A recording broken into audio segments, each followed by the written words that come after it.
NFC Conference Championship game, Lions 49'ers. Let's talk about it. This line opened 7, got hit with a little Detroit money. Some books adjusted down to 6.5. Then San Fran money came back and forced it back up to 7.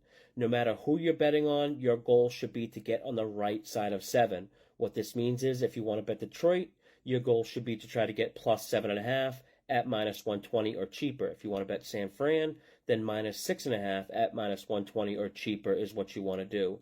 3 and 7 are what's called key numbers. They're the most common margin of victory in the NFL, and you always want to be on the right side of key numbers.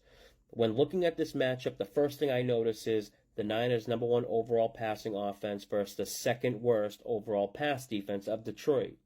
And usually in games involving San Fran, you can give them the edge and talent for skill position players, but I'm not so sure they have that edge in this game. Detroit has some skill guys of their own that I think are a little bit underrated. St. Brown, Laporta, Reynolds, Gibbs, and Montgomery.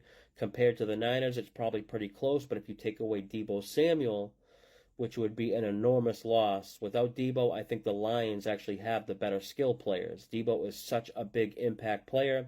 When he's on the field for San Fran, their offense averages 7.1 yards per play, which is basically league best. But when he's off the field, just 5.7 yards per play, which is just below league average. Huge difference there. But like I always say, games are decided in the battle up front, in the trenches. That's where the games are won and lost, and most games the Lions have the advantage up front on both sides of the ball, but it's a really big part of the Lions' success on offense, keeping Goff clean in the pocket, creating running lanes. But last week, Lions left guard Jonah Jackson left the game with an injury. Before Jackson got hurt, he had allowed 0 pressures and 0 hits on Goff. When the backup Awasika, I think his name is, came in, he allowed a game-high 7 pressures and just 28 snaps. They have a real problem here, especially when you consider center Frank Ragnow suffered ankle and knee injuries. He's not going to miss the game because the guy plays through anything, but he's definitely not 100%. Now, to make matters worse, the Niners got Eric Armstead back on their D-line last week, who had been out since week 13, and in his first game back, he had the second most pressures in the game. And I think he was on a limited snap count, too. Only Nick Bosa had more pressures. Armstead is the most impactful defender on the Niners defense when it comes to the gap of on-off splits. When Armstead's on the field this season, Niners defense has a 0.14 EPA per play. When he's off the field, it's plus 0.02 EPR per play. So basically goes from elite top 5 to below league average. It's a big matchup advantage here for San Fran. It's a situation where the San Fran defensive line is getting stronger. Detroit's offensive line is getting weaker.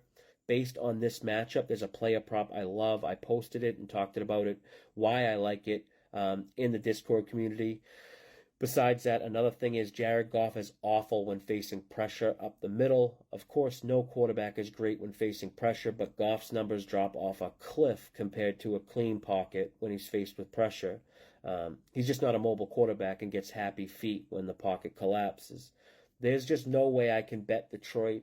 Even though they're playing with a lot of heart, they've taken on the personality of their head coach, Dan Campbell. Jared Goff is heading back home to where he grew up, and they're getting 7 points. Seems like a lot.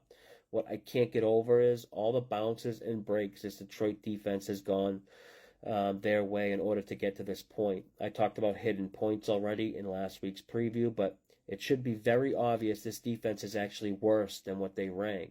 They have had tons of red zone luck. Teams have been just walking them up and down the field, but finding every possible way to not score points. And really, it's not just the defense that's gotten a lot of good fortune, too. The offense has caught a lot of breaks as well. Goff last week throws a perfect pass to Tampa Bay Bucks cornerback Jamel Dean. Ball hits him in the hands, and he drops it. And I counted 5 different plays where Buccaneers defensive backs slipped, and it resulted in either Lions first down or a touchdown. Twice the Lions offense got bailed out by defensive pass interference calls on third downs that kept drives going and led to points. You know, it's tough to predict when that good luck will run out. San Fran, on the other hand, had a game where nothing went right for them, and I think the poor performance had a lot to do with the rain. Purdy just isn't good in the rain, but fortunately for him and Niners fans, no rain on the forecast for this game. Give me the Niners coming off a game where they played bad, but Got a gut check win. Should bounce back in a big way here. I bet San Fran a couple different ways already.